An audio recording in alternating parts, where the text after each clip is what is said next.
to explain how to find the mode of the grouped data. So we got the student scores in math test, and that is given in the following fashion. So this is the class interval and this is the frequency. So between 20 and 30 we got 6 students scoring this,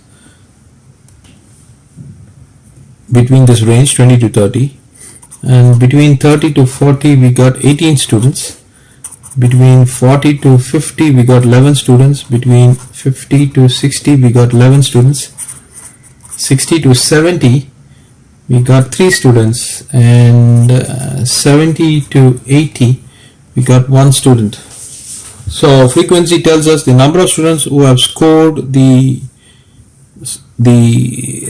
respective mark, and that respective mark is present in this class interval.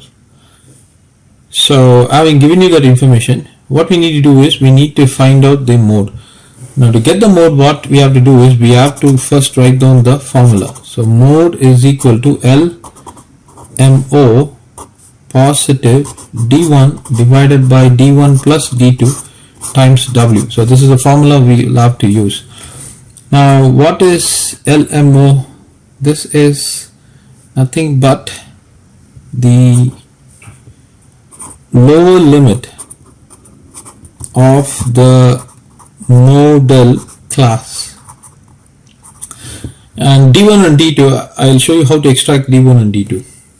So we need to first locate the model class. So for that, go to the frequency and locate the highest value that you can see here. So in this case 18 is the highest value, so that is going to be leading us to the model class, and find out the lower limit.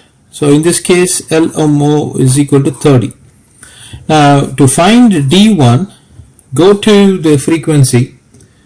Now from 18 you subtract the one frequency which is above, subtract 6, so you get 12. Now to get D2, from 18 you subtract the low frequency which is featuring below 18. In this case it's 11, so you get 7. So now what you need to do, of course W is going to be the width, right? So in this case W is equal to 10. So take all these values and substitute it in the formula. So I'm going to use this page, this part of the page. So L is 30 plus D1 is 12 plus D1 plus D2, 12 plus 7 times 10, right? Times 10, you evaluate this and you get a mode value of 36.31. So this is going to be my mode for the grouped data.